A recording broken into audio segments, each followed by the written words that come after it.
Narito ang inyong nirinda isang subtitle. Itinama ko ang gramatika paggamit ng nangang, dinren, atit, baybay spelling, at mga bantas punctuation upang maging malinaw at profesional ang daloy ng kwento nang hindi binabago ang diwa nito. Handa na ba ang inyong mga puso para sa isang kwentong susubok sa inyong pananaw musika tungkol sa pag-ibig at katatagan? Halina't pakinggan natin ang isang salaysay musika na magpapatunay na kung minsan ang pinakamatinding sakit ang siyang nagiging simula, musika ng pinakadakilang lakas. Sabi nila, ang pinakamatinding pagtataksil ay nagmumula sa mga taong musika pinagkatiwalaan mo ng buong puso. Paano kung ang mismong sandaling pinakahihintay mo, ang pagdating ng iyong anghel, ay siya ring magiging simula musika ng iyong pinakamadilin na kabanata? Pumukas ang pinto, musika ng kanyang silid sa Pag-asa Medical Center nang walang anumang katok. Sa musika, isang iglap, ang tahimik na hapon ni Alona. Dalisay ay binasag ng musika, isang presensyang hindi niya inaasahan. Nakatayo sa may pinpuan si Celeste Madrigal, ang babaeng madalas niyang makita sa mga society tagis. Ang babaeng matagal na niyang pinaghihinalaan. Ngunit ngayon musika, wala ang ngiti nitong pang-kamera. Ang mga mata nito'y nagliliyab sa galit. Musika diretso itong nakatingin sa kanya. Sa kanyang maumbok na tiyan, automatikong napahawak si Alona sa kanyang sinapupunan. Isang kilos ng isang inang nais. Protektahan musika ang kanyang anak. 7 buwan. 7 buwan ng pag-aasam at pag-iingat. Musika, walang hiya ka. Ang unang mga salitang lumabas sa bibig ni Celeste. Musika malamig at matalas na parang yelo. Akala mo musika ba? Matatalo mo ako dahil lang diyan sa dinadala mo. Hindi nakasagot. Musika si Alona. Ang kanyang mga mata ay naghahanap. Lumalagpas sa musika balikat ni Celeste, umaasang makikita ang anino ng kanyang asawa. At naroon na si Marco. Nakatayo sa likuan ni Celeste sa may pasilyo. Hindi ito pumapasok, hindi rin ito umaalis. Nakatayo lang na parang isang musika eskatwa ng kawalang bahala. Marco. Sigaw ng isip ni Alona, ngunit walang salitang lumabas sa kanyang musika bibig. Isang mapaklang tawa ang kumawala kay Celeste. Huwag mo siyang hanapin. Alam niya na nandito ako. Sa katunayan, sabay kaming dumating. At doon nagsimulang gumuho ang mundo ni Alona. May kinuha si Celeste mula sa kanyang mamahaling bag, isang bukos ng mga litrato. Ibinato musika niya ang mga ito sa kamay ni Alona. Ang iba'y nahulog at kumalat sa sahig na parang mga basag na piraso ng kanyang puso. Nanininig ang mga kamay ni Alona nang damputin ng isang litrato. Si Marco at si Celeste magkayakap sa isang yate. Ang buhok nila ay hinahangin habang naghahalikan. Ang isa pa sa isang mamahaling restaurant. Ang kamay ni Marco ay nasa hita ni Celeste. Ang bawat isang litrato ay isang patalim na tumutusok sa kanyang dibdib. Tingnan mo, sigaw ni Celeste. Yan ang totoo. Iyan ang pag-ibig na pilit mong inaagaw.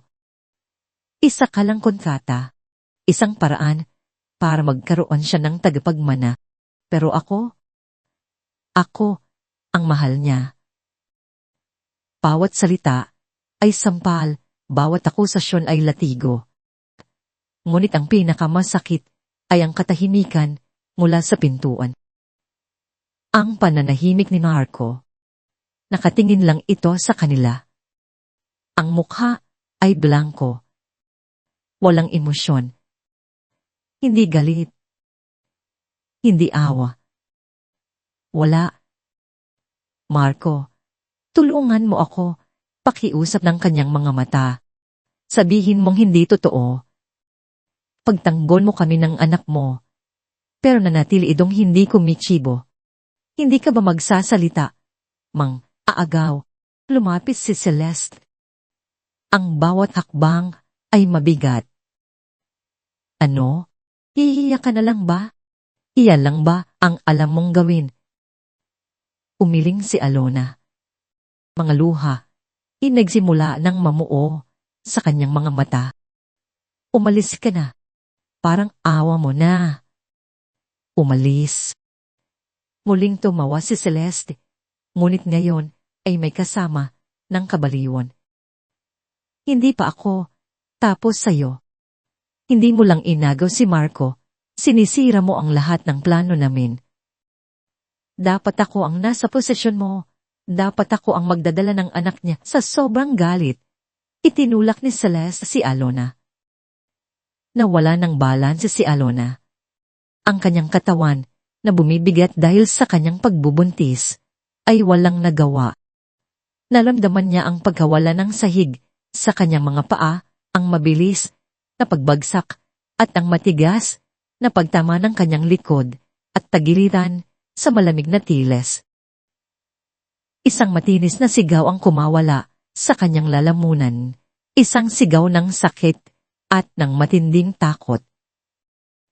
Hindi ang sakit ng kanyang likod ang kanyang ininda, kundi ang biglaang paninikip ng kanyang tiyan.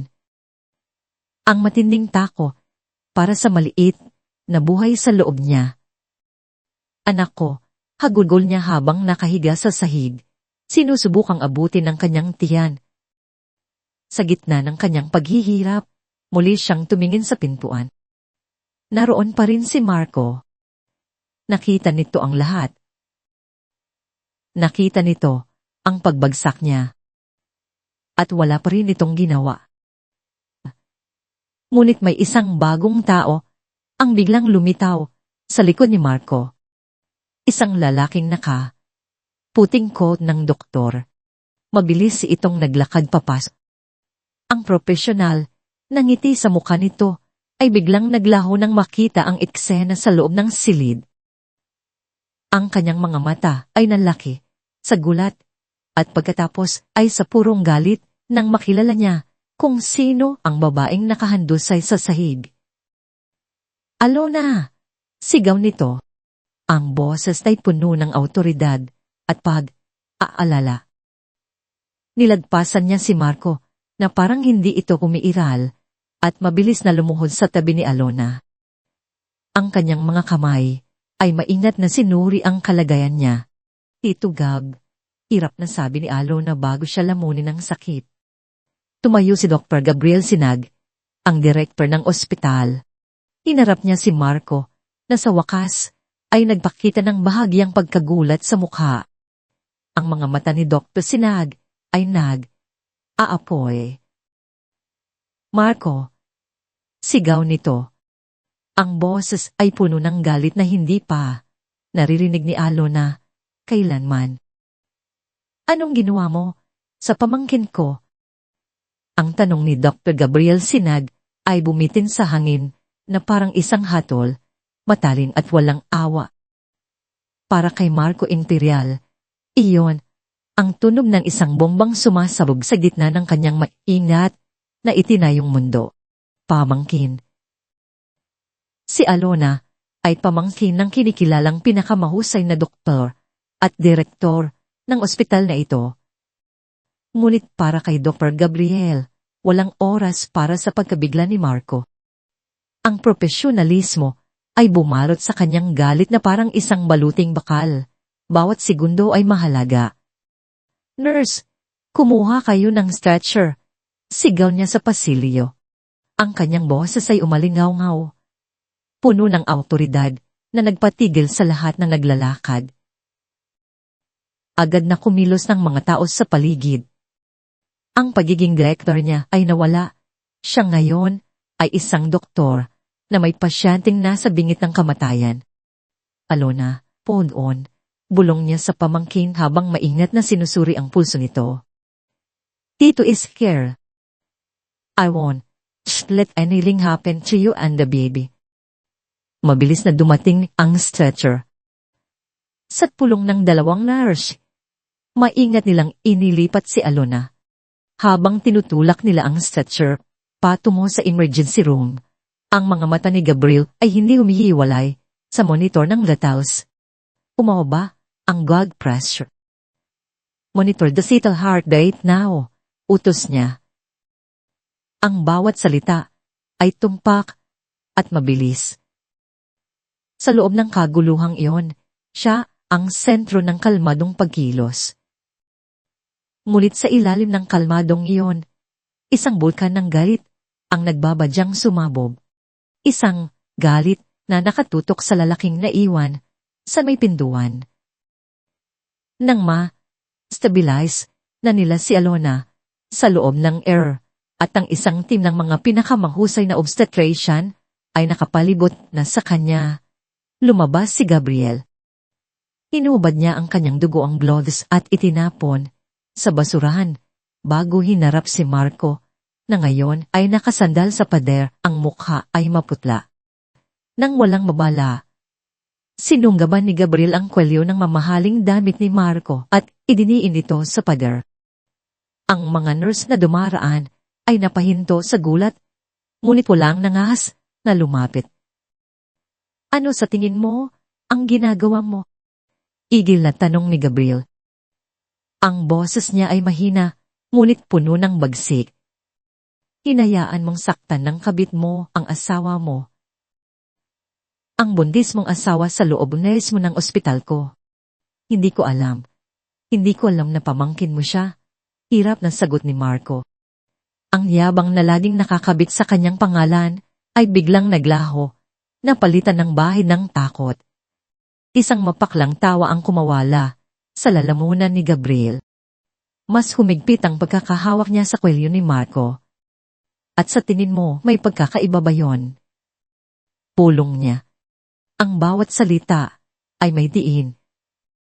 Kahit hindi ko pa siya pamangkin, Marco, asawa mo siya. Tinadala niya ang anak mo at tumayo ka lang doon habang sinasaktan siya na parang isang basahan. Pinitiwan niya si Marco nang may pagkasuklam. Tumalsik ito, pabalik sa padera. Inayos ni Marco ang kanyang gusot na damit. Sinusubukang ibalik ang kahit kaunting dignidad. Ngunit ang mga mata ni Gabriel ay parang mga laser na tumutunaw sa kanyang pagkatao. Makinig ka at makinig kang mabuti, Imperial, sabi ni Gabriel. Ang boses ay kalmado na ngayon, ngunit mas nakakatakot. Bawat galos sa katawan ni Alona, bawat pagtibok ng puso, ng sanggol sa sinapupunan niya na nanganganib, isusumbat ko sa'yo. Hindi bilang tito niya, kundi bilang direktor ng ospital na ito at bilang isang taong may konsensya. Gagamitin ko ang lahat ng kapangyarihan ko para siguraduhin pagbabayaran ninyo ito. Ikaw at ang babaeng niyon. Tuon, nakita ni Gabriel ang tunay na takot sa mga mata ni Marco. Hindi ito takot para sa kalagayan ni Alona. Ito ay takot para sa kanyang pangalan, para sa kanyang pamilya. Ang takot ng isang duwag. Dumalikod si Gabriel at nagsimulang maglakad palayo. Umalis ka na sa ospital ko bago pa kita makalimutan at ako mismo ang bumugbog sa'yo. Naiwang isa at nanginginig sa pasilyo.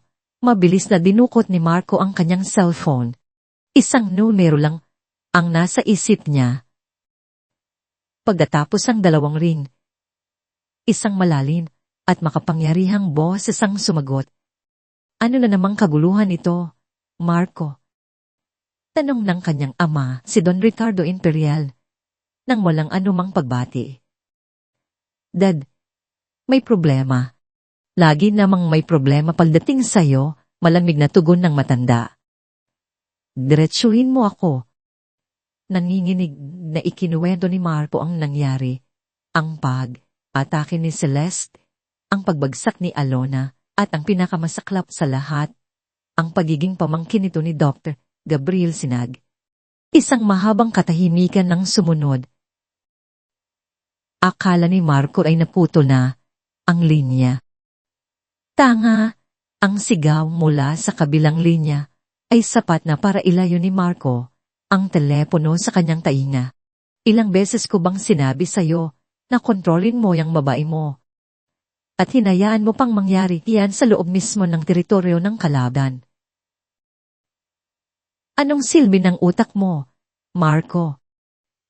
Dad, hindi ko naman sinasadya. Walang lugat sa pamilyang ito ang hindi sinasadya. Puto ni Don Ricardo. Ang dugo ng imperial ay hindi dapat madungisan ng mga ganitong iskandalo. Ayusin mo to.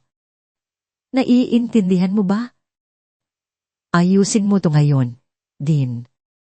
Wait. Ibinaba ng kanyang ama ang telepono. Napasumtok si Marco sa pader sa sobrang inis. Hindi kay Celeste, hindi sa kanyang ama, kundi sa sitwasyon. Paano niya aayusin ito? Habang nag-iisip siya, umilaw ang screen ng kanyang telepono. Isang text message mula kay Celeste. From Celeste Madrigal. Naayos ko na ang problema para sa'yo, baby. Ngayon, porn mo na para tuparin ang pangako mo sa akin. Napapikit si Marco ng mariin. Ang problema ay mas lalo lang lumaki. At bago pa siya reply, muling tumawag ang kanyang ama. Sinagot niya ito kaagad. Nakausap ko na ang mga abogado natin, sabi ni Don Ricardo. Ang boses ay kalmado ngunit mas may bigat at panganib. May isang paraan lang para matapos ito ng mabilis at tahimik. Ano yun, Dad? Isang sandaling katahimikan ang dumaan bago binitiwan ng matanda ang kanyang utos. Isang utos na nagpatindig ng balahibo sa batok ni Marco at nagtakda ng landas para sa mga susunod na mangyayari. Sa kahit anong paraan, sabi ni Don Ricardo, patahimikin mo ang babaeng yan. Ang unang bumati kay Alona ay ang mahinang ritmikong tunog ng isang makina sa kanyang tabi. Sinundan iyon ng amoy ng antiseptic at pagkatapos ng isang matinding kirot sa kanyang likod at tagiliran sa bawat paghinga niya. Dahan niyang iminulat ang kanyang mga mata. Puti. Ang lahat ay puti. Ang kisame, ang mga kumot, ang mga pader ng isang silid na hindi pa nilara. Isang airlan ang nakakabit sa kanyang kamay. Nasa intensive care, siya. At pagkatapos, bumalik ang lahat. Ang galit sa mga mata ni Celeste. Ang mga litratong kumalat sa sahig. Ang matigas na pagbagsak. Ang matinding takot para sa kanyang anak. At higit sa lahat, ang imahe ni Marco, nakatayo lang sa may pintuan. Isang tahimik na manonood sa kanyang sariling pagdurusa. Isang alaala ang biglang pumasok sa kanyang isip. Isang alaala mula sa isang panahong tila napakatagal na. Isang hapon sa kanilang hardin, ilang buwan lamang ang nakalipas. Nakaupo sila sa ilalim ng puno ng mangga. Ang ulo niya ay nakasandal sa balikat ni Marco, habang hinahaplos nito ang kanyang noon, ay nagsisimula pa lang na umbok na tiyan. Hindi na ako makapaghintay na makita ang ating tagapagmana, mahal. Bulong ni Marco. Noon, ang boses ay puno ng init at pananabik. Ikaw at ang anak natin ang bubuo sa mundo ko. Ang mga salitang iyon, na minsan ay nagbigay sa kanya ng sukdulang kaligayahan, ngayon ay parang mga bubog na humihiwa sa kanyang puso. Agapagmana. Iyon lang ba ang halaga niya? Isang sisidlan para sa susunod na imperial? Kising ka na pala, iya. Ang boses ng kanyang Tito Gabriel ang pumutol sa masakit na alaala.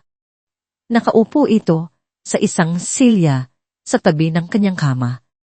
Ang mukha ay pagod, ngunit ang mga mata ay puno ng pag-aalala. Tito, hirap na sabi ni Alona, ang lalamunan ay tuyo. Huwag ka munang masyadong magsalita, sabi nito habang inaabutan siya ng isang basong tubig na may straw. Magpalakas ka muna. Kailangan ka ng baby mo, ang salitang baby ang nagpabalik sa kanya sa kasalukuyan. Otomatikong hinawakan niya ang kanyang tiyan. Ang anak ko, Tito. Kamusta siya? Mumiti ng bahagya si Gabriel. Isang ngiting pilit na hindi umabot sa kanyang mga mata. Isa fighter, just like his mom. Stable ang heartbeat niya, pero delikado pa rin ang lagay ninyo. We're doing everything we can to prevent premature labor. Kailangan mong maging kalmado at iwasan ng stress. Stress? Paano niya iiwasan ang stress kung ang buong buhay niya ay gumuho sa loob lamang ng ilang minuto? Nag-ipon siya ng lakas para magtanong. Kahit alam niyang masasaktan lang siya sa sagot. Si Marco po, nasaan po siya? Sa tanong na yon, nakita ni Alona ang pagbabago sa mukha ng kanyang tito. Isang mabilis na pagdaan ng galit na agad na palitan ng awa. Hindi ito makatingin ng diretso sa kanya. Ibinaling nito ang tingin sa mga monitor na kumukurap sa tabi niya. Ang katahimikan nito ay mas malakas pa kaysa sa anumang sigaw. Mas masakit pa kaysa sa anumang sampal. At doon na niya naintindihan. Ang pag-atake ni Celeste ay hindi isang simpleng pagsugod ng isang selosang kabit. Plinano iyon. At ang pananahimik ni Marco ay hindi dahil sa gulat o takot. Iyon ay pagsang-ayon. Hinayaan niyang mangyari iyon. Marahil, gusto pa nga niyang mangyari iyon. Isang palabas. Ang lahat ay isang malaking palabas. Ang kasal nila, ang mga ngiti, ang mga pangako, ang buong pag-aasawan niya ay isang kasinungalingan. Sunod na tumulo ang kanyang mga luha. Ahimik lang siyang umiyak, hindi dahil sa sakit ng katawan o sa takot sa kung anong mangyayari sa kanya. Umiyak siya para sa inosenteng nilalang sa loob ng kanyang sinapupunan. Isang sanggol na wala pang muwang, ngunit nadadamay na sa kasakiman at kalupitan ng mundong ito. Ipinangako niya sa sarili niya na poprotektahan niya ang batang ito mula sa lahat ng sakit. Ngunit heto siya ngayon, walang laban, nasaktan, sa mismong lugar na dapat ay pinakaligtas para sa kanila. Patawarin mo si Mami, anak, bulong niya sa pagitan ng mga hikbi. Ang kamay ay mahigpit na nakahawak sa kanyang tiyan. Patawarin mo ako. Umupo si Gabriel sa gilid ng kama at marahang hinawakan ang kamay ni Alona na walang if. Huwag mong sisihin ang sarili mo, Alona. Wala kang kasalanan. Sila ang may kasalanan sa lahat ng ito. Bakit? Tito? Bakit niya hinayaang mangyari to? Tanong ni Alona. Ang boses ay basag na. Mahal ko siya. Ibinigay ko ang lahat. Uminya ng malalim si Gabriel. Ang mukha ay nagpapakitaan ng matinding sakit para sa kanyang pamangkin. May mga taong hindi alam kung paano magmahal. Ang alam lang nila ay kung paano kumuha, kung paano manakit. Nanatili silang tahimik ng ilang sandali. Ang tanging maririnig ay ang mahinang tunog ng mga makina at ang pigil na pag-iyak ni Alona. Ang bawat luhang pumapatak ay parang asidong tumutunaw sa lahat ng natitilang pagmamahal niya para kay Marco. Nang biglang bumukas ang pinto, nakatayo doon si Marco Imperial. Iba ang suot. Mas formal. Ang buo kay maayos na nakasuklay. Wala na ang bakas ng takot sa kanyang muka. Napalitan iyon ng isang malamig at kalkuladong ekspresyon. Para siyang isang business executive na papasok sa isang mahalagang meeting, hindi isang asawang dumadalaw sa kanyang aagaw, buhay na mag-ina. Agad na tumayo si Gabriel. Ang katawan ay humaharang sa pagitan ni Marco at ng kama ni Alona. Anong ginagawa mo rito? Sinabi ko nang umalis ka. Hindi pinansin ni Marco si Gabriel. Ang kanyang mga mata ay nakatuon lamang kay Alona. Naglakad ito papalapit. Ang bawat hakbang ay may bigat. Kailangan nating mag-usap. Alona, sabi niya. Ang boses ay walang emosyon. Wala na tayong dapat pag-usapan, sagot ni Gabriel. Pribado, diin ni Marco. Ang tingin ay matalim na ipinukol kay Gabriel bago muling ibinalik kay Alona. Mahalaga ito. Nag-aalangang tumingin si Gabriel kay Alona. Nadahan, dang tumango. Kahit anong sakit, kailangan niyang marinig kung ano ang sasabihin nito. Kailangan niyang marinig mula mismo sa bibig nito ang katapusan ng kanilang kasinungalingan. Naglabas ng isang upuan si Marco at inilagay sa tabi ng kama sa tapat mismo ng mukha ni Alona. Hindi ito umupo. Mula sa kanyang coat, kumuha ito ng isang folder at isang mamahaling pluma. Inilapag niya ang mga ito sa ibabaw ng kumot ni Alona, malapit sa kanyang mga kamay.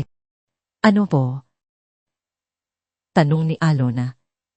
Ang boses ay halos hindi marinig.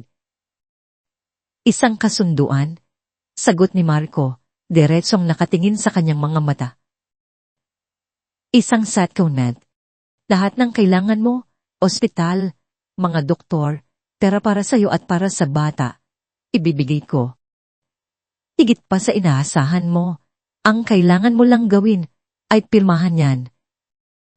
Pinuksan ni Alona ang folder. Ang mga legal na salita ay lumalangoy sa kanyang paningin, ngunit malinaw ang mensahe. Ito ay isang non-disclosure agreement. Isang kasunduan na hindi siya magsasampa ang kaso. Hindi siya magsasarita sa media. Hindi niya kailanman isisiwalat ang nangyari. Isang kasunduan para sa kanyang katahimikan.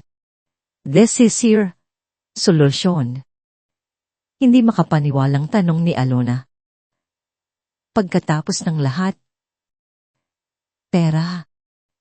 Ito ang sagot mo. Ito ang praktikal na solusyon para sa lahat. Sagot ni Marco.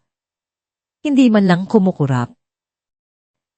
Ang huling hibla ng pag-asa sa puso ni Alona ay naputol. Ang lalaking pinakasalan niya, ang ama ng kanyang anak, ay wala na. Ang kaharap niya ngayon ay isang estranghero.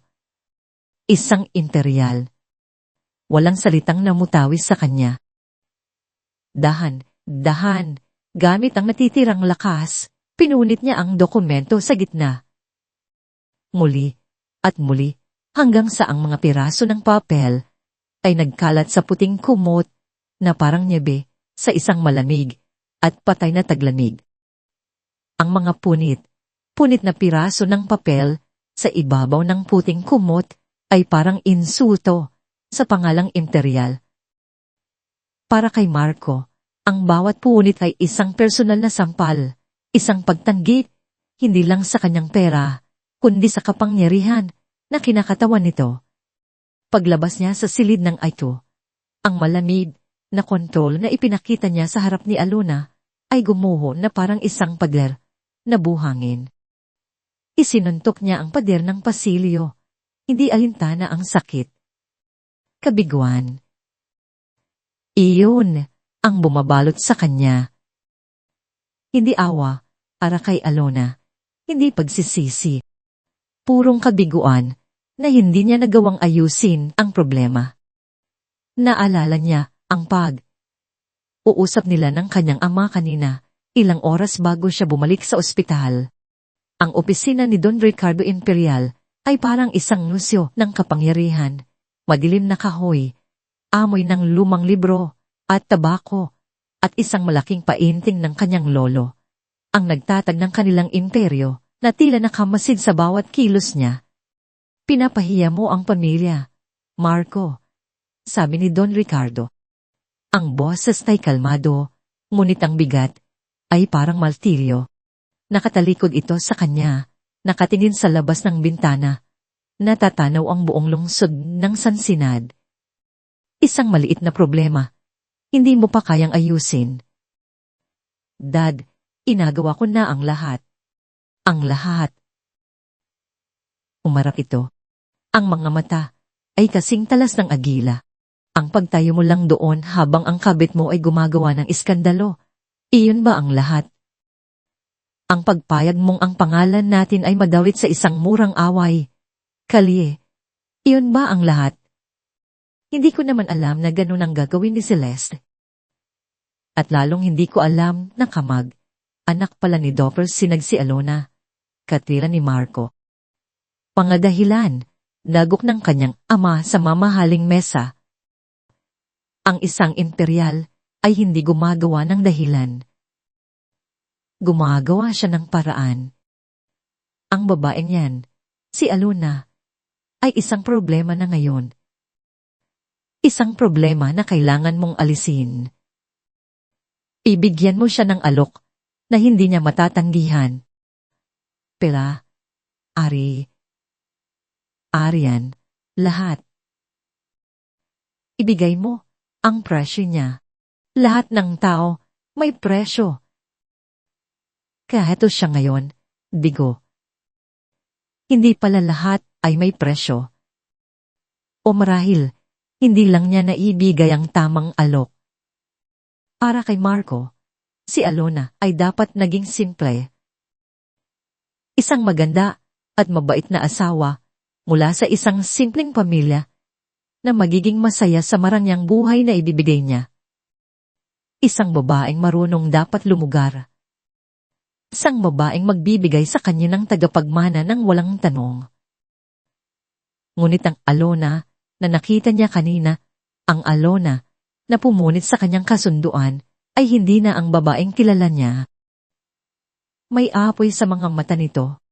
Isang determinasyon na hindi niya pa nakikita dati. At iyon ang nakakabahala sa kanya. Pinigyan niya ng dahilan. Ang sarili. Ginagawa ko naman ito para sa kanila, sabi niya sa isip. Para sa kinabukasan ng bata. Mas magiging maayos ang buhay nila kung tatanggapin na lang niya ang pera at mananahimik. Pero kahit siya, alam niyang kasinungalingan yon. Inagawa niya ito para sa sarili niya. Para sa kanyang mana. Para sa kanyang ama. Umalik siya sa silid. Kailangan niyang subukan ulit. Kailangan niyang ipaintindi kay Alona ang bigat ng sitwasyon. Ngunit pagbukas niya ng pinto, hindi lang si Alona at ang nagbabantang tingin ni Dr. Gabriel ang nandoon. May dalawa pang uniformadong lalaki sa loob ng silid, mga pulis. Otomatikong nanigas si Marco sa kinatatayuan niya. Ang tibok ng kanyang puso ay biglang bumilis. Sir Imperial, sabi ni Dr. Gabriel. Ang boses ay formal at walang emosyon, ngunit may liwanag ang tagumpay sa kanyang mga mata. Mabuti, bumalik ka. Hinihintay ka nila. Isang pulis ang lumapit sa kanya. isang mas matanda na may seryosong mukha. Ethan Marco Imperial, ako po, si Police Captain de Guzman. Maaari po ba namin kayong makausap? Saglit. Tumingin si Marco mula sa pulis patungo kay Gabriel, at pagkatapos kay Alon na natahimik na nakahiga sa kama.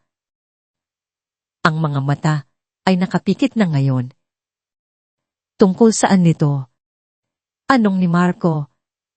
Sinusubukang panatilihing kalmado ang kanyang boses, ngunit may panginginig doon na hindi niya maitago. Mayroon po kaming paunang investigasyon base sa salaysay ni Dr. Sinag at ng biktima, ni Salona Dalisay, paliwanag ng kapitan.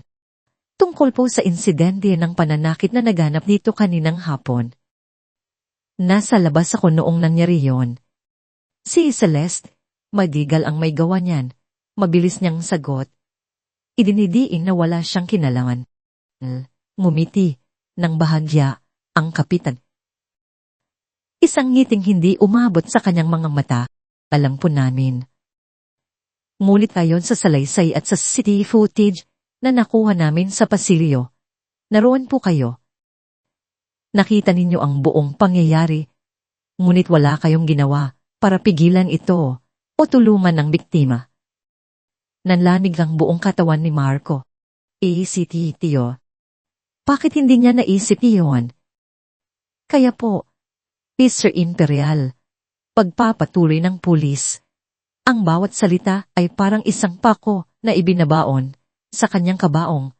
Iniimbitahan po namin kayo sa istasyon para sa ilang katanungan. Dahil sa mga oras na ito, iniimbestigahan na rin po namin kayo bilang isang posibleng kasabwat sa krimen na to. Ang katahimikan sa loob ng private room ni Alona ay isang manipis na kumot na anumang oras ay maaaring mapunit.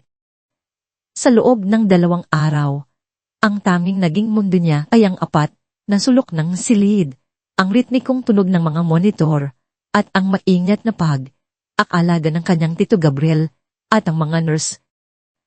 Sinubukan niyang gawing santuaryo ang lugar na iyon, isang lugar kung saan ang kasamaan ni Marco at Celeste ay hindi makakapasok.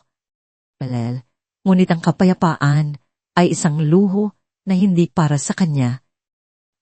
Isang hapon, habang iisa at sinusubukang kumain, binuksan niya ang telebisyon para maibang isang pagkakamali.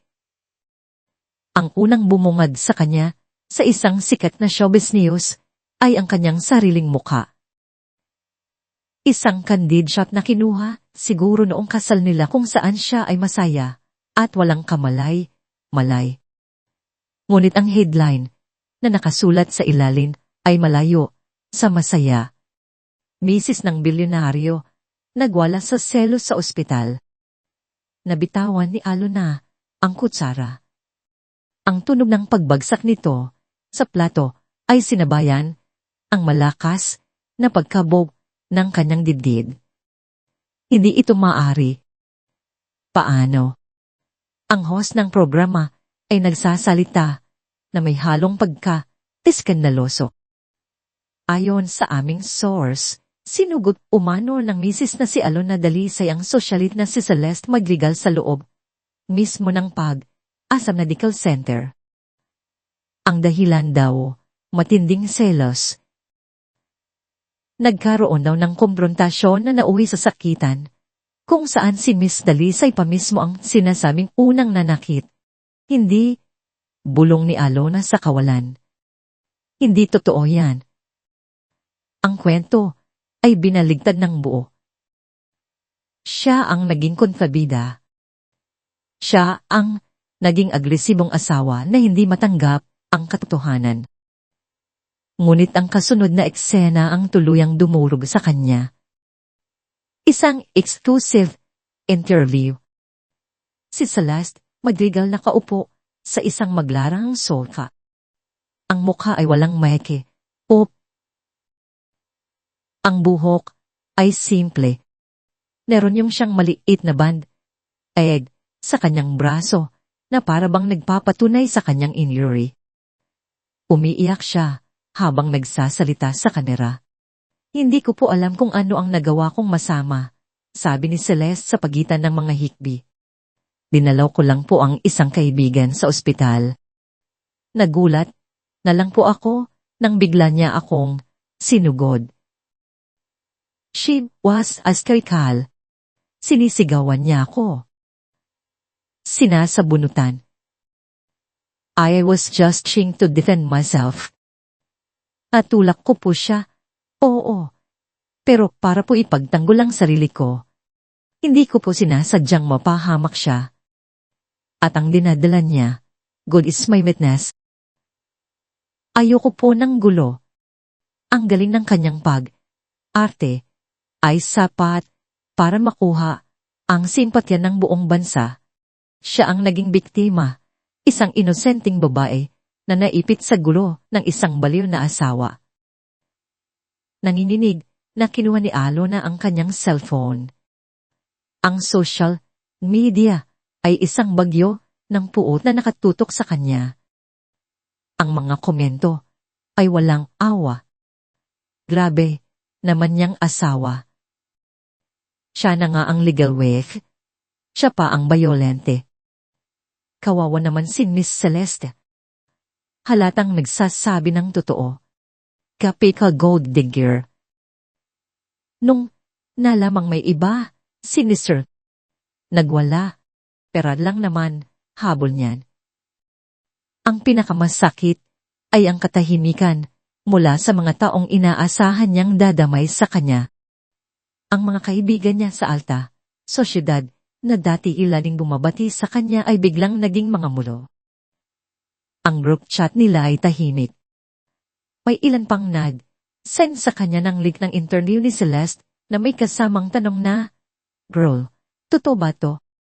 Naramdaman niya ang unting panlalamig sa kanyang mga kamay. Iisa siya. Inabando na. Itinapon sa gitna ng isang sirko para pagtawanan at husgahan ng lahat. Dito ang kapangyarihan ng mga intriel. Hindi lang nila kayang baligtarin ang katotohanan. Kaya nilang burahin ang iyong pagkatao at palitan ito ng isang halimaw na sila mismo ang lumikha. Sakto namang pumasok si Dr. Gabriel. Nakita nito ang palabas sa TV at ang itsura ni Alona. Sa isang mabilis na kilos, pinatay nito ang telebisyon. Pangademonyo, gigil na sabi ni Gabriel. Walang kaluluwa. Ito. Lahat sila naniniwala sa kanya, sabi ni Alona. Ang boses ay puno ng pagkatalo. Paano? Paano natin sila lalabanan? Lumapit si Gabriel at umupo sa tabi niya. Hinawakan nito ang kanyang kamay. Hindi sa ganitong paraan. Hindi sa media. Lalaban tayo sa tamang lugar. Sa korte. May kinuha si Gabriel sa kanyang briefcase, isang calling card. Tumawag ako ng tulong. Siya ang pinakamagaling. Inabot niya ang card kay Alona. Nakasulit dito, Attorney Lena Santiago, litigation specialist. Sino po siya? Isang bodog sa kote, sabi ni Gabriel. Isang bahagyang ngiti ang sumilay sa kanyang labi. Walang inaatlasan. Kinatatakutan ng mga malalaking korporasyon at may personal siyang galit sa mga abusadong mayayaman. Nakausap ko na siya. Interesado siya sa kaso mo. Sa unang pagkakataon, sa loob ng maraming araw, isang maliit na sinag ng asa ang tumagos sa kadiliman ni Alona. Isang bulldog. Iyon ang kailangan niya. Isang taong hindi natatakot sa pangalang imperial, ngunit nang akala niya ay meron na siyang kakampi. Isang staff ng ospital ang kumatok at pumasok. May dala itong isang malaking brown envelope na may selyo ng isang kilalang law firm. Pinapabigay po sa inyo, Miss Dalisay, sabi ng staff. Nagtatakang kinuha ito ni Alona. Inaasahan niyang baka mula ito sa abogado ni Celeste. Dahan niyang binuksan ang envelope at inilabas ang makapal na dokumento sa loob. Hindi niya kailangang basahin ang lahat. Ang pangalan sa pinakaunang pahina ay sapat na para manlamig ang kanyang buong katawan at mawala ang kapiraso ng pag-asang kadarating lang. Complaint for defamation Alexander.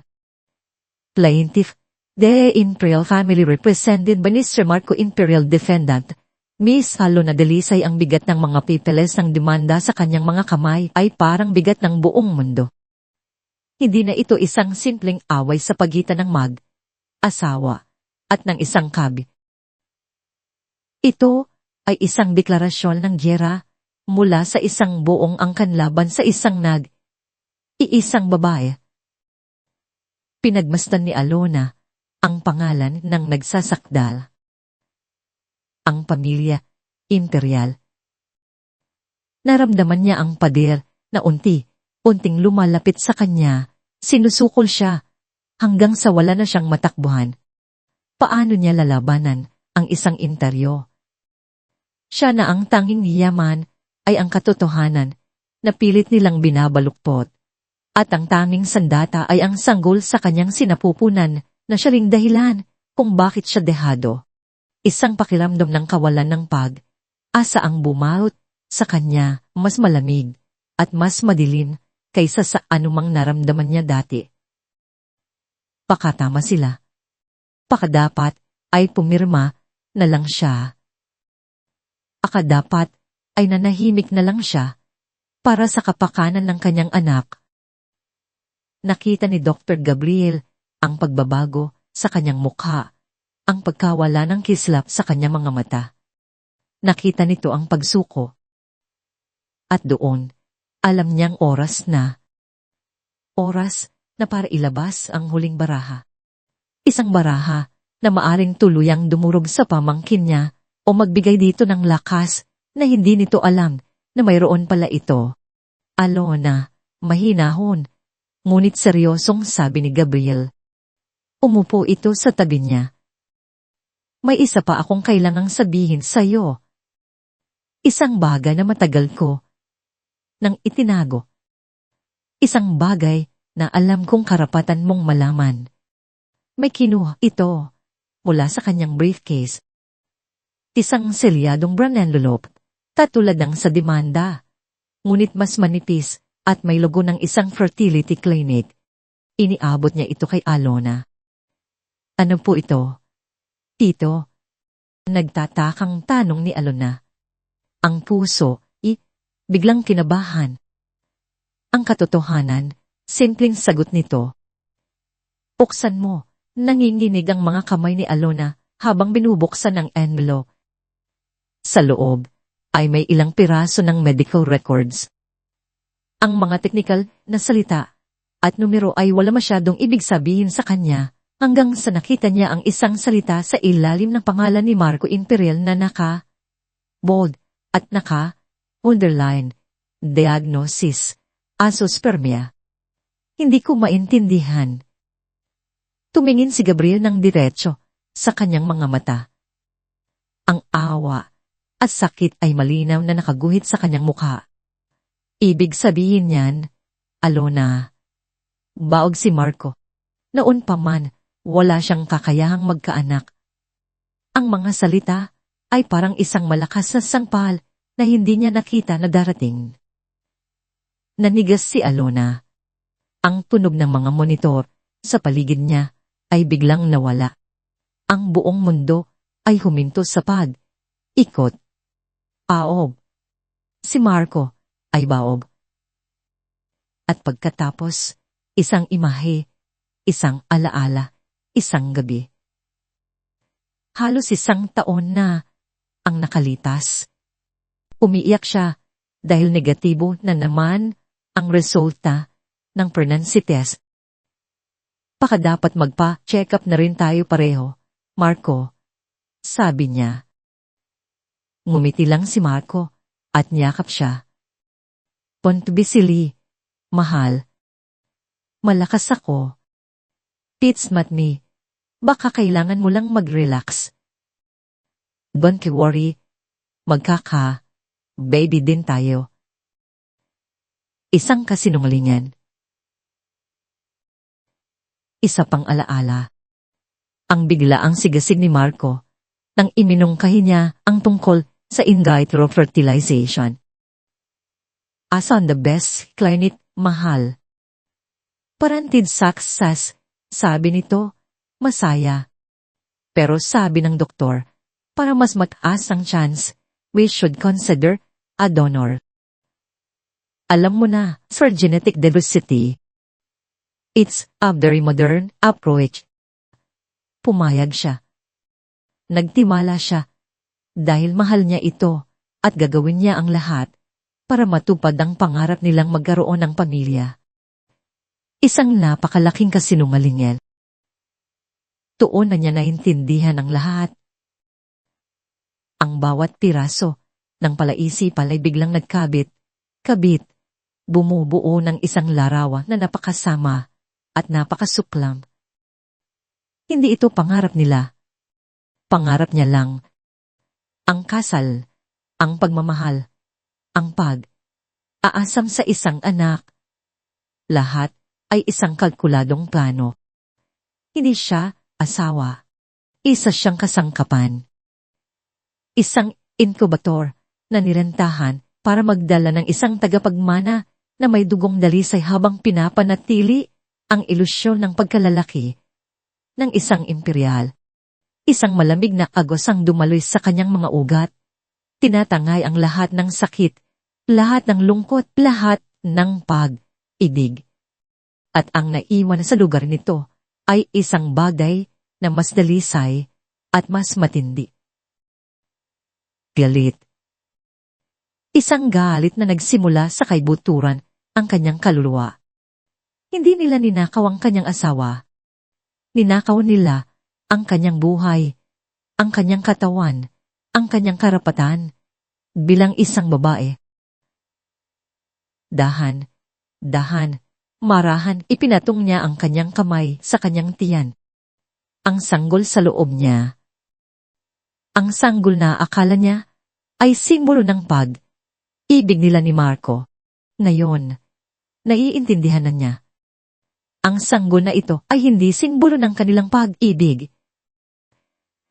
Ito ay simbolo ng kanyang kalayaan. Ito ay hindi isang imperial.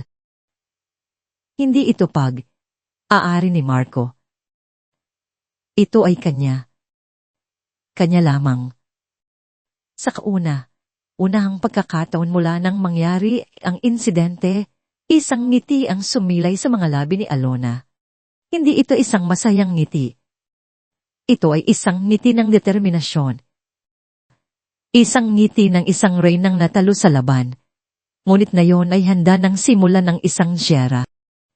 Sakto namang bumukas ang pinto at pumasok ang isang babaeng nasa mga 40. May matalas na tingin at bihis na bihis sa isang business suit. Si Attorney Lena Santiago.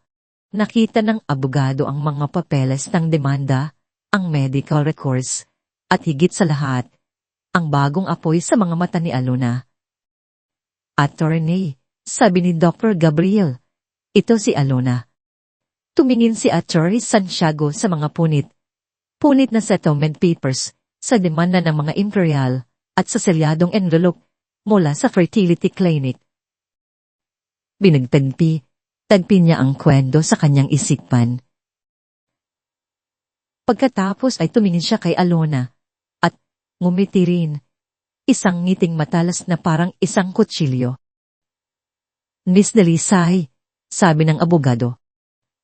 Ang boses ay kalmado, ngunit puno ng bakal. Huwag kang alala sa demanda nila. Dahil sa hawak mong yan, hindi na ito isang simpleng kaso ng pananakit. Ito ay isang organisadong panloloko. Pagpapatuloy niya, at sa tulong niya, hindi lang natin sila lalabanan. Tudurugin natin sila. Ang Alona, Nang humarap sa salamin kinabukasan, ay hindi na ang Alona na umiyak sa kama ng ospital.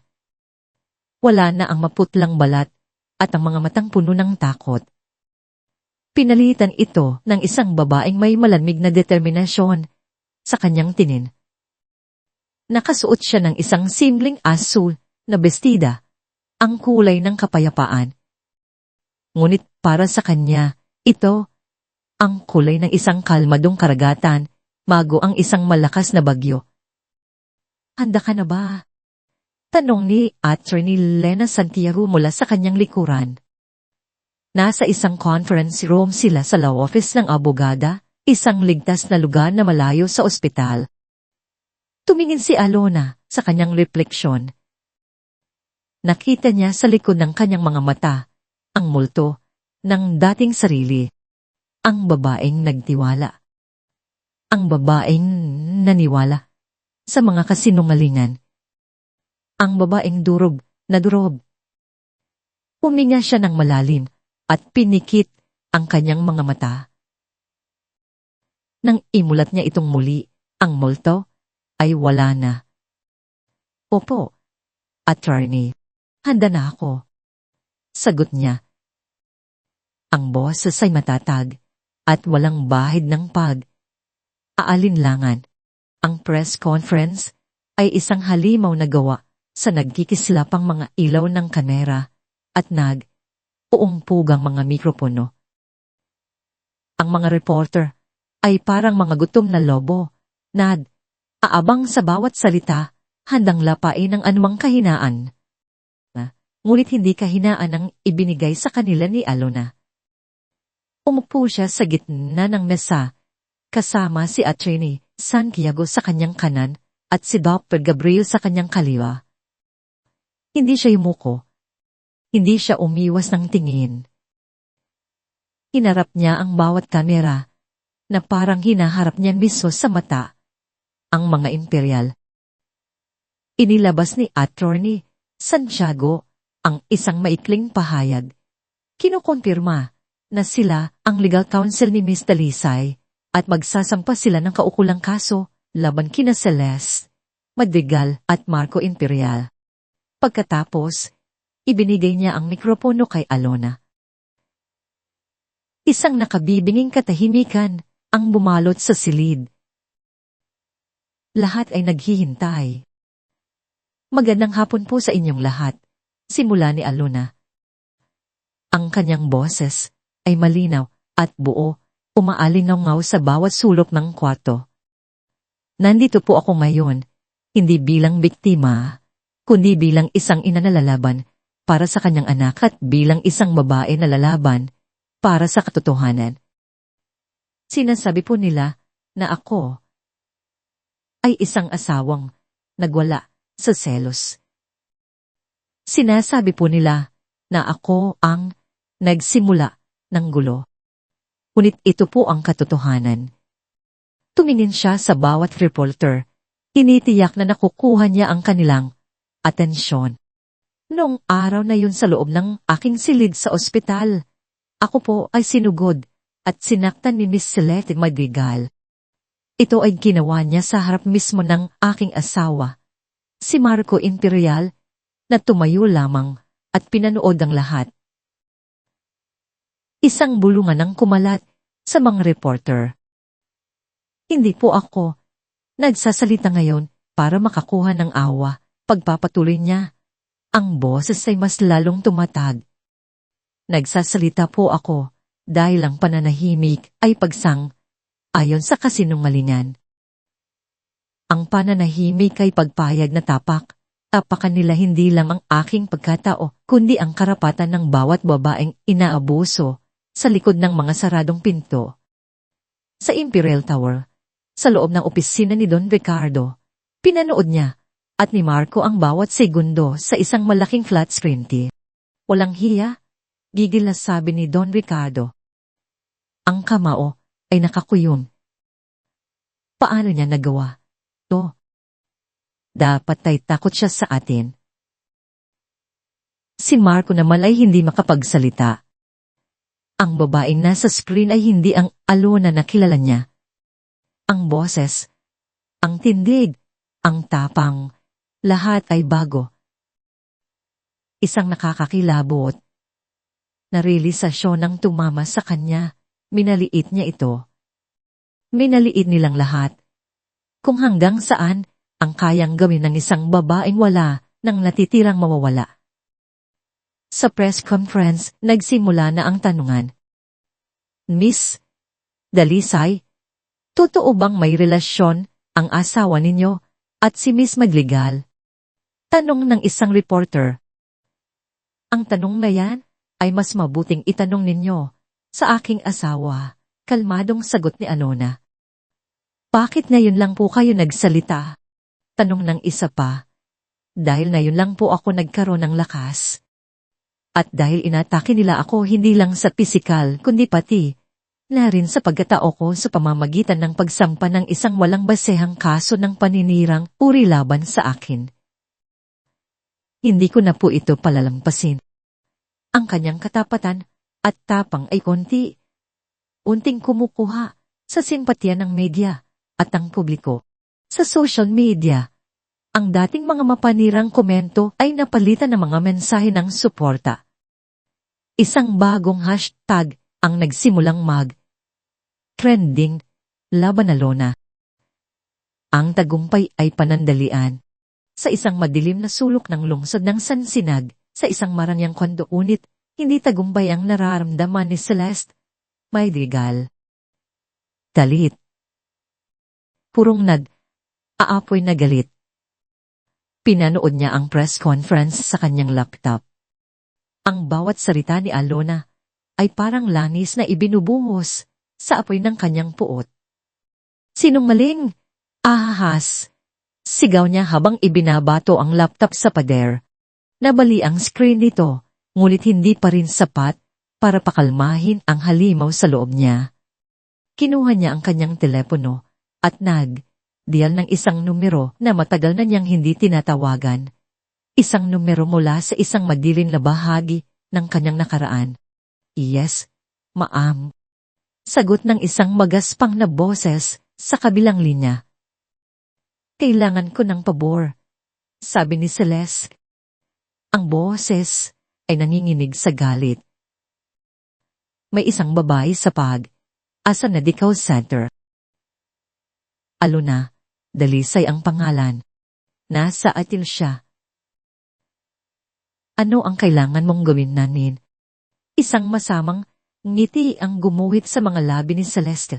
Ang kanyang mga mata ay nagliliyab sa kabaliwan. Gusto kong turuan niyo siya ng isang leksyon na hindi niya malilimutan. Isang panghuling leksyon. Isang uri ng kalmadong pagod ang bumalot kay Dr. Gabriel Sinag. Ang press conference ay isang tagumpay. Nakikita niya ang pagbabago ng opinyon ng publiko, ang pagdami ng suporta para kay Alona. Sa unang pagkakataon, naramdaman niyang may asa silang manalo. Ngunit bilang isang doktor, alam niyang ang pinakamahalagang laban ay ang pagpapagaling ng kanyang pamangkin at ng sanggol sa sinapupunan nito. Tabi na. Ang mga pasilyo ng sa medical center ay tahimik. Ang tanging maririnig ay ang mahinang ugong ng mga makina at ang minsang paggakad ng mga night shift nurse. Nagpa siya si Gabriel na manatili sa ospital na iyang gabi. Isang cot ang inilagay sa isang sulok ng silid ni Alona na ngayon ay inilipat na sa isang mas pribadong vet room na may sariling security. Ngunit para sa kanya, hindi sapat ang security. Siya mismo ang magbabantay.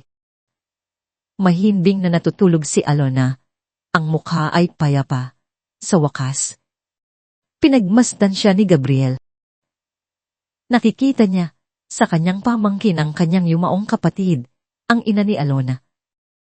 Ang parehong tapang at katatagan. Ipinangako niya sa kanyang sarili na hindi niya pababayaan si Alona, anuman ang mangyari. Habang nakaupo sa dilim, isang bahagyang kaluskos mula sa may pinto ang pumukaw sa kanyang atensyon. Inakala niyang isa lang itong nurse na sumisilip, ngunit ang aninong gumuhit sa ilalim ng pinto ay hindi umalis. Nanatili itong tahimik. Tumindig ang balahibo ni Gabriel. Dahan, at walang ingay, tumayo siya mula sa kanyang upuan. Ang kanyang mga mata ay nanatiling nakatutok sa pinto. Nakita niya ang dahang pagpihit ng doorknob. Naka-lock iyon. Ngunit pagkatapos ay may narinig siyang isang mahinang click, isang taong may masarki o isang bihasang magnanakaw. Ang kanyang puso ay nagsimulang tumibok ng mabilis, ngunit ang kanyang isip ay nanatiling alerto. Hindi ito isang ordinaryong bisita. Dahang bumukas ang pinto, nag-iwan ang isang maliit na siwang. Isang anino ang pumasok sa silid, isang lalaking nakasuot ng madilim na damit. Ang mukha ay natatakpan ng isang bonnet. Sa isang kamay nito, may hawak itong isang maliit na bagay na kumislap sa liwanag na nagmumula sa mga monitor. Isang hiling-ngilya. Ang dugo ni Gabriel ay nagjelo sa kanyang mga ugat. Hindi ito pagnanakaw. Ito ay pagtatangkang pagpatay. Sa isang iglap, bumalik sa kanya ang lahat ng kanyang taon bilang isang siruhano. Ang kakayahang kumilos ng may bilis at katumbakan sa ilalim ng matinding pressure. Bago pa man makalapit ang lalaki sa kama ni Alona, sumugod si Gabriel mula sa dilim. "Sino ka?" Sigaw niya. Ang boses ay parang kulog sa katahimikan ng gabi. Sabay sunggab sa braso ng lalaki. Nagulat ang salarin. Hindi nito inaasahan na may kasama si Alona. Iwinasiwas nito ang braso para makawala. Ngunit mahigpit ang pagkakahawak ni Gabriel. Nagpambunos sila. Ang lalaki ay mas bata at marahil mas malakas, ngunit si Gabriel ay lumalaban na may determinasyon ang isang taong pinoprotektahan ang kanyang pamilya. "Tulong!" Sigaw ni Gabriel. Umaasang may makarinig sa labas. Itinulak siya ng lalaki. Dahilan para matumba siya at tumama ang kanyang ulo sa gilid ng isang metal na kabinet.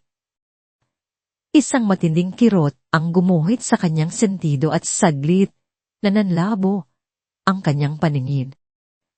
Nakita ng salarin ang pagkakataon. Inalikuran nito si Gabriel at mabilis na lumapit sa kama ni Alona, na ngayon ay nagising na dahil sa ingay. Ang kanyang mga mata ay nanlaki sa takot nang makita ang lalaking nakatayo sa tabi niya. Ang hiring-ngilya ay nakaamba. Sumigaw si Alona, isang sigaw ng purong takot. Ang sigaw na yon ang nagbigay ng adrenaline kay Gabriel. Pumangon siya, hindi alintana, ang sakit at ang dugong dumadaloy sa kanyang mukha. Sa purong desperasyon, kinuha niya ang pinakamalapit na bagay na mahahawakan, isang mabigat na aklat ng medisina, at buong lakas na ipinalo sa likod ng ulo ng lalaki. Umagsak ang lalaki sa sahig, walang malay. Ngunit ang gabi ng kadiliman ay hindi patapos. Ang sigaw, ang pagpambuno, ang takot, lahat ay masyadong mabigat para sa marupok na kalagalan ni Alona. Napahawak siya sa kanyang tiyan. Ang kanyang mukha ay namilipit sa sakit. "Ito!" Sigaw niya. Ang boses ay naninginig. Ang sakit, mabilis na lumapit si Gabriel sa kanya. Ang sariling sugat ay kinalimutan. Nakita niya ang paninigas ng tiyan ni Alona. Ang mga palatandaan na alam niya bilang isang doktor. Premature labor contractions. "Uminga ka, Alona." Uminga ka ng malalim, sabi niya. Sinusubukang pakalmahin ito habang pinipindot ang emergency button. sa loob ng ilang segundo. Bumukas ang pinto at pumasok ang mga nurse at ang security. Nakita nila ang eksena. Si Dr. Sinag na duguan, isang lalaking walang malay sa sahig, at si Alona na namimilipit sa sakit. Nagsimula ang kaguluhan. Habang inaasikaso ng security ang salarin, ang isang medical team ay mabilis na pumasok para tulungan si Alona. Per contractions are 2 minutes apart. We were losing the fetal heartbeat, sigaw ng isang obstetrician. Ang lahat ay gumagalaw ng mabilis sa paligid ni Gabriel, ngunit para sa kanya, ang oras ay bumagal. Nakatayo siya sa gilid. Ang kanyang ulo ay kumikirot. Habang pinapanood ang kanyang pamangkin na dinadala sa emergency delivery room, ang lahat ng kanyang pagsisikap, ang lahat ng kanilang maliliit na tagumpay ay nauwi sa isang bangungot. Ang huling imahe na nakita niya bago siya mismo tulungan ng isang nurse ay ang mukha ni Alona, puno ng takot hindi para sa sarili, kundi para sa sanggol. Pakiramdam ni Gabriel, nabigo siya. Ang kasamaan ng mga imperial ay walang hangganan at sa gabing ito, pakiramdam niya ay natalo sila. Isang doktor ang lumapit sa kanya habang ginagamot ang kanyang sugat. Ang mukha nito ay seryoso. Direktor, sabi nito. Ang boses ay mabigat. Kailangan nating magdesisyon. Ang kondisyon ni Alona ay kritikal. Maaaring kailanganin naming pumili. Ang mga salitang hindi nito kayang tapusin ay umalingaw sa isip ni Gabriel. Mas masakit pa kaysa sa sugat sa kanyang ulo. Pumili sa pagitan ng ina o ng sanggol. Ang mundo ni Alona ay isang umpugang ingay at liwanag. Mga boses na sumisigaw ng mga medical terms na hindi niya maintindihan. Isang malamig na metal ang dumadampi sa kanyang balat, at pagkatapos, isang sakit na tila humahati sa kanyang buong katawan. Isang sakit na mas matindi pa sa anumang naramdaman niya dati. Sa gitna ng paguluhang iyon, narinig niya ang isang bulong mula sa isang doktor. Isang salitang hindi para sa kanya, ngunit tumagos sa kanyang kaluluwa na parang isang punyal. Kailangan nating pumili. Pumili. Hindi sila pwedeng pumili. Hindi! Sigaw niya. Ang boses ay basag, ngunit puno ng isang bagong tuklas na lakas. Iligtas niyo ang anak ko. Ang bawat paghilab ay isang alon na nagbabantang lunurin siya. Ngunit sa bawat alon, kumakapit siya sa iisang imahe, ang mukha ng kanyang anak na hindi pa niya nakikita. Ang sanggol na ito na simbolo ng lahat ang panloloko sa kanya ay siya na ring naging simbolo ng kanyang paglaban. Hindi niya ito isusuko. Hindi niya hahayaang manalo ang kadiliman. Push, Alona! Push! Sigaw ng doktor. Ginamit niya ang lahat ng natitirang lakas sa kanyang katawan. Ang bawat hibla ng kanyang kalamnan ay sumisigaw. Ang kanyang paningin ay nalalabo, ngunit itinulak niya ang lahat ng sakit, lahat ng galit, lahat ng pagtataksil, at ginawa itong puwersa. At pagkatapos, sa gitna ng nakabibinging tensyon, isang tunog ang pumunit sa katahimikan, isang mahina at manipis na iyak. Ang pinakamagandang musika na narinig niya sa kanyang buong buhay. Nawala ang lahat ng sakit. Napalitan ito ng isang matinding pagod at isang kaligayahang hindi niya maipaliwanag. Isang babae. Isang maliit na babae. She's okay? Hirap niyang tanong. She's small, but she's a fighter. Sabi ng nurse, habang mainat na inilalapit sa kanya ang isang maliit na balot ng kumot. Nang ilapag ang sanggol sa kanyang dibdib, tumulo ang mga luma ni Alona. Ngunit hindi na ito luha ng pighati. Ito ay luha ng tagumpay. Hinaplos niya ang malambot na pisngi ng kanyang anak, ang maliliit nitong daliri. Perpekto. Sa kabila ng lahat ng kaguluhan, narito siya, ligtas. Anong ipapangalan mo sa kanya? Tanong ng nurse. Tumingin si Alona sa kanyang anak, sa kanyang maliit na himala. Sa gitna ng lahat ng pait at sakit, ang sanggol na ito ang iisang dahilan ng kanyang kaligayahan. Ligaya, bulong niya. Ang pangalan niya ay Ligaya. Sa kabilang banda ng lungsod, sa isang malamig at tahimik na korte, ibang klase ng laban ang nagaganap. Nakaupo si Marco Imperial sa tabi ng kanyang ama at ng isang batalyon ng mga abogado. Ang kanyang mamahaling suot ay pang isang costume na hindi bumabagay sa gulo sa loob niya. Ang bawat pagtibok ng kanyang puso ay isang paalala ng kanyang kaduwagan. Nasa gitna ng kanyang testimonya si Attorney Lena Santiago. Kinukwestiyon ang isang security guard mula sa ospital.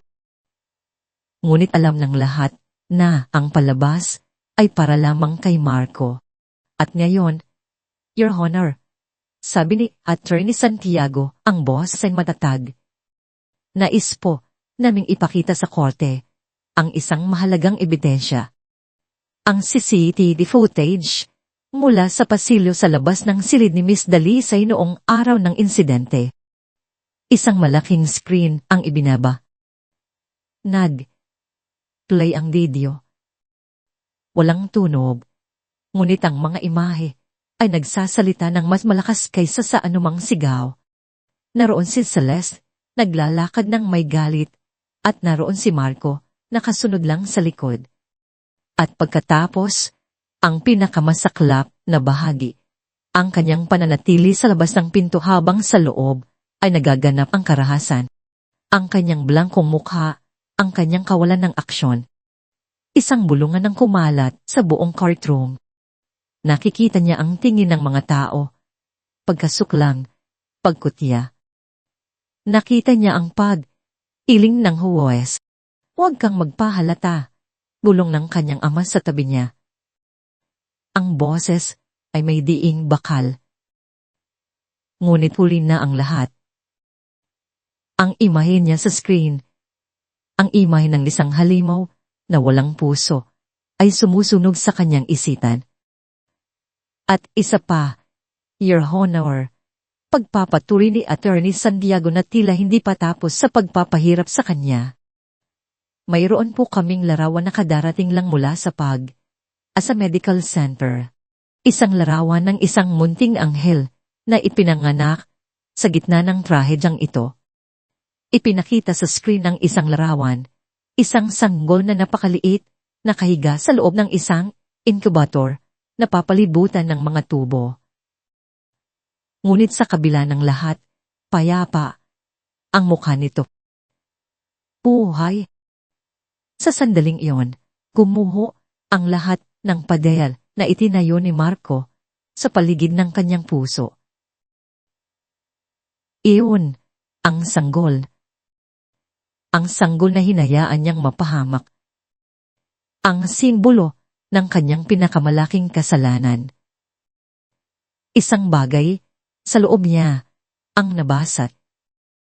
Ang boses ng kanyang ama, ang takot sa pangalan ng pamilya, ang pera, ang kapangyarihan, lahat ay nawala ng saysay.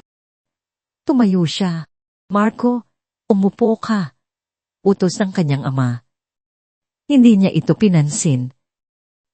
Dad, ama na. Lahat ng mata sa korte ay napunta sa kanya. Maging si Attorney Santiago ay natigilan. Umarap si Marco sa huwes. Ang kanyang mukha ay basa na sa luha na ngayon lang niya pinakawalan. Your Honor, sabi niya. Ang boses ay nanginginig, ngunit malinaw. Lahat ng sinabi ni Alona ay totoo. Isang malakas na ano ang narinig mula kay Don Ricardo. Totoo na sinaktan siya ni Celeste. Totoo na nandoon ako at wala akong ginawa. Pagpapatuloy ni Marco. Pero may mas malaki pang kasinungalingan. Ang planong saktan si Alona ay hindi lang dahil sa selos. Planado yun ni Celeste dahil akala niya ang batang dinadala ni Alona ang magiging hadlang sa aming dalawa. Tumingin siya sa gulat na mukha ni Celeste sa kabilang panig ng korte. At ang pinakamalaking kasinungalingan sa lahat, sabi niya habang nakatingin sa kanyang ama na may halong pait at paglaya, ay ang katotohanan ng hindi ko maaaring maging anak ang sanggol na yun dahil baob ako, Your Honor. At ang buong kasal na ito ay isang panloloko para lang magkaroon ng tagapagmana ang pamilyang imperial. Ang buong korte ay sumabog sa gulat. Sa gitna ng kaguluhan, tumayo si Celeste. Ang mukha ay hindi na maipinta. Sinungaling, pinagtataksilan mo ako. Marco, pagbabayaran mo tao? Order in the cart. Sigaw ng huwes. Sheriff, arestuhin si Miss Madrigal para sa perjury at sa kasong isinambalaban sa kanya. Habang kinakaladkad ng mga pulis si Celeste, palabas ng korte, hindi ito tumigil sa pagsigaw at pagmumura. Ang kanyang mga salita ay puno ng kamandag. Pangahayop kayo pare, pareho kayong lahat. Magsama kayo sa impyerno, Marco, at ikaw, Alona. Kahit nasaan ka man, hindi pa tayo tapos. Lumipas ang 6 na buwan. Ang ingay ng eskandalo ay unti nang humupa, ngunit ang mga epekto nito ay nanatiling nakaukit sa buhay ng bawat isa. Ang hatol ay mabilis na ibinaba. Si Celeste Madrigal ay napatunayang nagkasala hindi lang sa physical injuries, kundi pati na rin sa attempted murder dahil sa uutos niya sa isang hirgoon. Ilang taong pagkakakulong ang hatol sa kanya. Si Marco Imperial naman, dahil sa kanyang amin at pakikipagtulungan, ay nakatanggap ng mas mababang sentensya para sa conspiracy at perjury. 5 taon. Para sa isang imperial, ito ay katumbas ng habang buhay na pagkabilanggo. Ang interior ng kanilang pamilya na minsan ay tinitingala ay nabahira ng kahihiyang hindi na mabubura. Para kay Alona, ang balita ay hindi nagdulot ng kasiyahan, kundi ng isang tahimik na pakiramdam ng katarungan. Nakaupo siya sa sala ng isang maliit, ngunit maaliwalas na apartment na inuupahan niya ngayon. Malayo ito sa mansyon ng mga imperial, ngunit para sa kanya, ito ang pinakatahanang naramdaman niya sa buong buhay niya. Sa kanyang mga bisig, mahimbing na natutulog si Ligaya. Malusog na ang sanggol na yon. Ang dating marupok nitong katawan ay napalitan na ng bilulang mga pisngi at maliksing mga binti. Tinitigan ni Alona ang kanyang anak. Sa bawat paghinga nito, sa bawat pagngiti nito sa kanyang pagtulog, doon niya natatagpuan ang kanyang lakas. Ang korte ay iginawad sa kanya ang isang malaking halaga bilang danyos, perwisyos, mula sa pamilya imperial. Ngunit para sa kanya, ang pera ay hindi ang panalo. Ang panalo ay ang kapayapaan. Ang panalo ay si Ligaya. Isang araw, habang pinapanood niya ang paglalaro ng kanyang anak, isang ideya ang nabuo sa kanyang isipan. Isang ideyang isinilang mula sa kanyang pinagdaanan. Inawagan niya si Attorney Lena Santiago. Attorney, sabi niya sa telepono. May naisip po akong gawin sa perang na panalunan ko, makalipas ang ilang linggo sa isang maliit na funksyon Hall, inilunsad ang batas ni Ligaya Foundation. Nakatayo si Alona sa harap ng isang maliit na grupo ng mga mamamahayag, mga taga-suporta, at ilang mga babaeng biktima rin ng pang-paabuso. Ang pundasyong ito ay ipinangalan ko sa aking anak.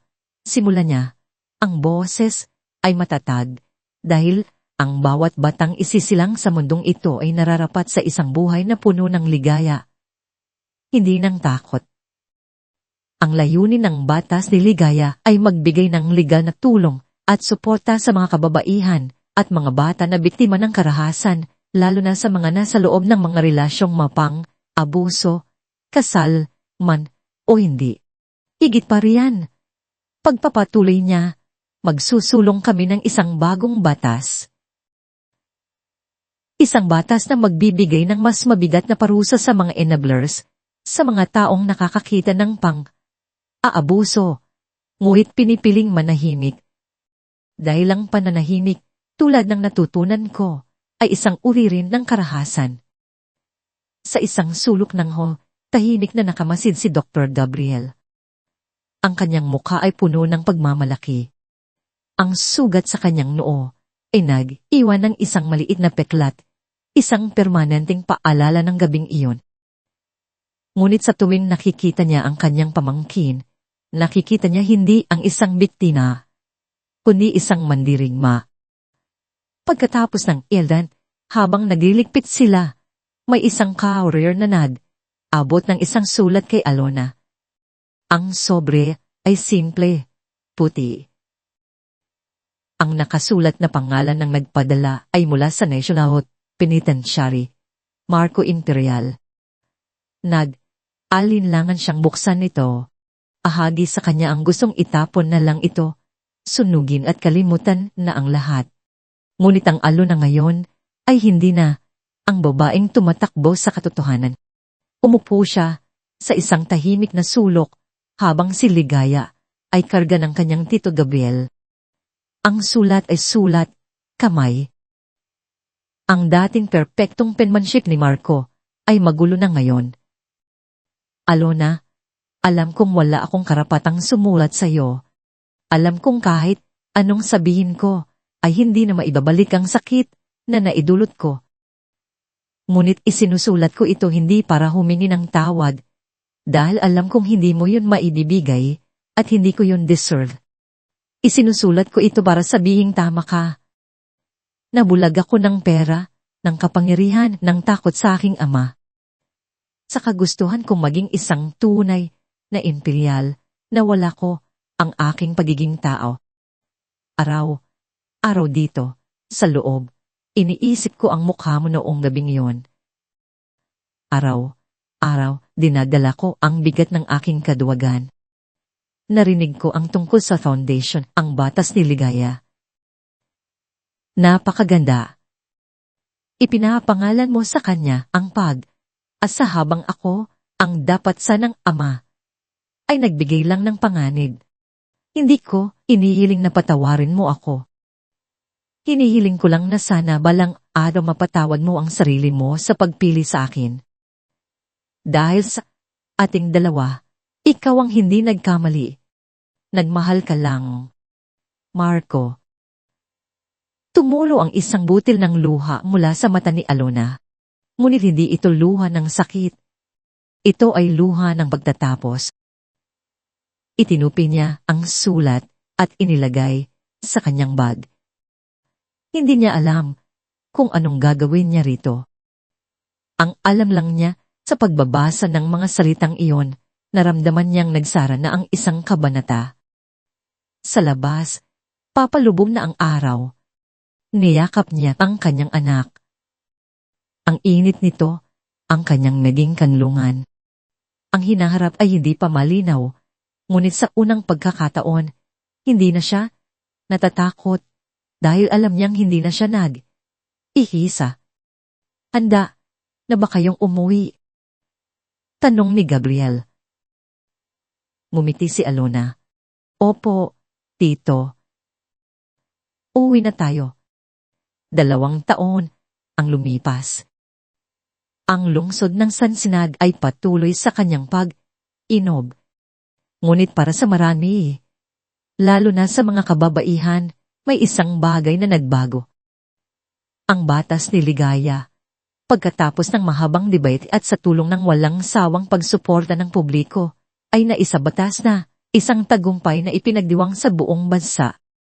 Si Along na Dalisay ay hindi na lamang isang pangalan na idinikit sa isang iskandalo.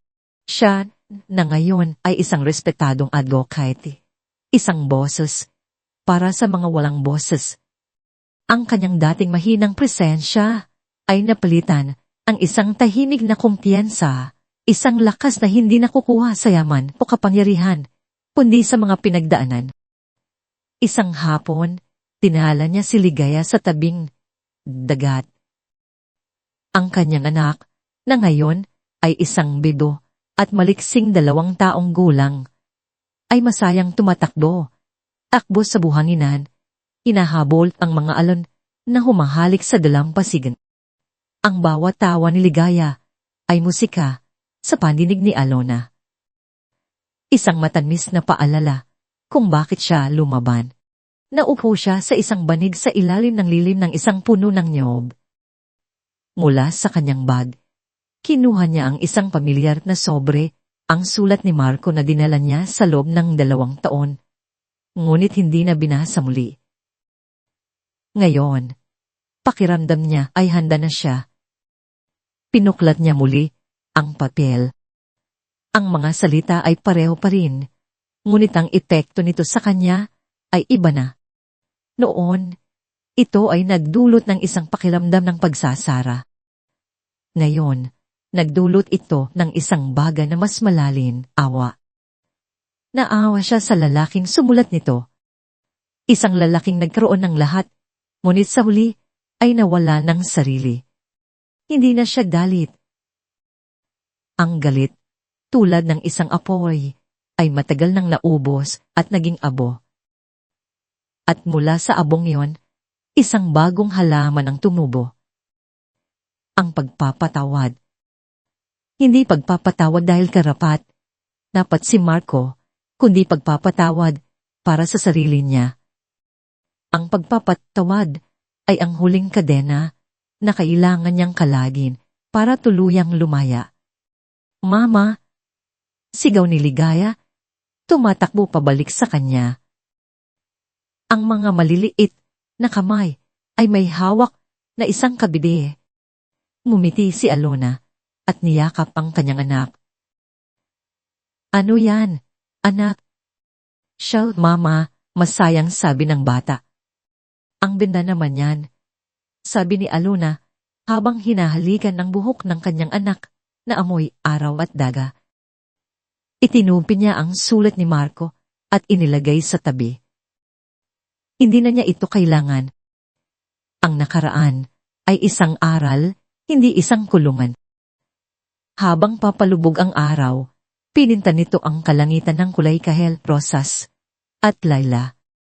Ang bawat alon na humahampas sa dalampasigan ay tila naghuhuga sa lahat ng sakit na iiman ng isang malinis at bagong simula. Pinanood ni Alona ang kanyang anak na naglalaro.